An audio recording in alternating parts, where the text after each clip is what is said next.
T'est-il déjà arrivé de te trouver dans une situation où tu ne comprends rien, où tu avais l'impression que tout allait marcher bien, où tout semblait s'enclencher comme il fallait, et puis tout d'un coup, les choses s'arrêtent. Et là, tu te demandes, mais qu'est-ce qui se passe? Tout semblait marcher bien, et pourquoi tout d'un coup tout s'arrête? Mon Dieu, c'est ce qu'il y a de mieux. Mon Dieu, connaît meilleur, c'est ce qu'il faut te dire. Il m'est arrivé de vivre ce genre d'expérience. Tout semblait marcher bien, tout semblait s'enclencher bien. Et du jour au lendemain, tout s'est arrêté. Je travaillais dans une boîte de location où j'avais un petit salaire. J'ai touché environ 6 000 francs à l'époque. Et j'avais postulé un peu partout pour essayer de trouver un travail qui répondait un peu plus à mes attentes. Je suis de formation comptable, donc évidemment, j'ai postulé pour des postes liés à la comptabilité. Une société m'a contactée, j'ai été à l'entretien, j'ai demandé vraiment à Dieu de m'accompagner, j'ai vraiment demandé à Dieu de permettre que tout se passe bien, que je puisse avoir ce poste et Dieu a exaucé ma prière. J'ai réussi à avoir ce poste, enfin en tout cas le directeur, les deux directeurs m'ont fait savoir que c'est ma candidature qui avait été retenue, donc tout semblait bien s'enclencher, tout semblait aller bien, j'étais déjà toute heureuse, enfin j'aurais un travail qui correspondait à mes attentes, qui correspondait à mes qualifications et comme cela le salaire en plus c'était le double de ce que je touchais à l'époque dans la petite boîte de location. Donc cela était vraiment intéressant. Mais tu sais, avec Dieu, des fois, nos plans ne sont pas ses plans. D'ailleurs, il le dit dans sa parole.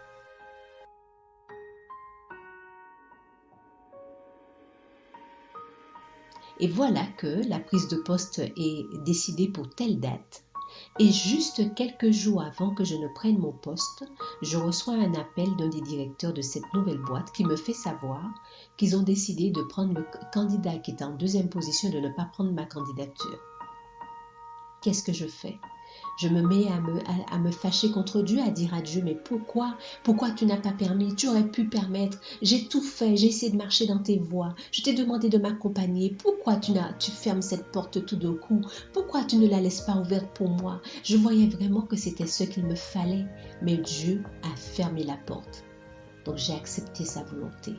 Ah ben, figure-toi que ce n'est que 2 ans après que j'ai compris pourquoi Dieu a fermé cette porte et que je n'ai pas pu avoir cet emploi. Ce qui s'est passé, c'est que, à côté de cette société qui avait initialement décidé de m'embaucher, se trouve une montagne. Mais figure-toi qu'un pan de cette montagne, en pleine saison des pluies, comme la terre était gorgée d'eau, s'est décroché et est tombé directement sur la société en question où je devais travailler. 10 personnes sont décédées. Tu imagines si Dieu ne m'avait pas empêché, n'avait pas bloqué cette porte, dans quelle situation que je serais? Parce que c'est sûr que j'aurais été dans cette boîte. Cela s'est passé entre midi et 2, mais j'aurais été dans cette boîte parce que, comme j'habite loin de la ville principale, donc je reste déjeuner carrément dans la société, je porte mon repas, c'est là que je déjeune. Donc j'aurais été, c'est certain, dans cette boîte au moment où cela se serait passé. Il y a eu des morts dans cette société. J'aurais été parmi les morts.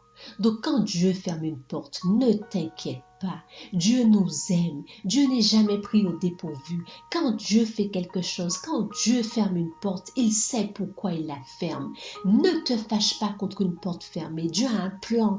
Tu as l'impression que tout s'arrête. Tu as l'impression que ta vie est finie, que tu ne vois pas comment tu pourras t'en sortir. Mais pourquoi est-ce que Dieu est si méchant au point de fermer cette porte? Toi, tu voyais que ce serait la meilleure porte pour toi. Mais Dieu sait ce qu'il fait. Quand il ferme une porte, lève-toi et loue. Dis à Dieu merci d'avoir permis que ça n'ait pas marché. Parce que toutes les fois où Dieu permet que ça ne marche pas, c'est pour ton bien. Dieu sait ce qu'il y a de mieux pour toi. Bon Dieu connaît meilleur. Il nous le dit dans sa parole. Faites-moi confiance, mes enfants. Je suis un Dieu d'amour. Je vous aime tellement que j'ai donné mon fils pour vous. J'ai accepté que mon fils meure sur la croix pour vous sauver. Donc, qu'est-ce que je vais vous refuser? Je suis meilleur que parent. Je suis prêt à vous ouvrir mon bon trésor. Mais faites-moi confiance. Je sais quel est le meilleur des trésors pour vous. Donc, quand une porte se ferme dans ta vie, Ma chère amie, ne te fâche pas, loue l'Éternel, parce que cette porte qui se ferme, c'est la preuve qu'il y a 50 fois mieux que ce que tu espérais.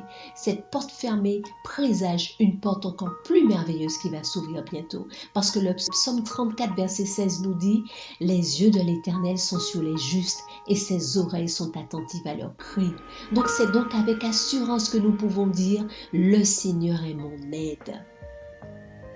Dans Romains 8, il nous est dit que toute chose concourt au bien de ceux qui aiment Dieu. Quand une porte se ferme, ne t'inquiète pas. C'est qu'il y a quelque chose de merveilleux qui vient devant. Assieds-toi, mets tes lunettes de soleil et observe. Parce que tu vas être ébloui par ce que Dieu a préparé pour toi devant. Dieu a des plans merveilleux encore en réserve pour toi. Cette porte fermée, ce n'est pas grave. Il y a quelque chose de mieux devant. Ma chère amie, assieds-toi et attends. Tu verras comment Dieu va agir. Dieu est meilleur.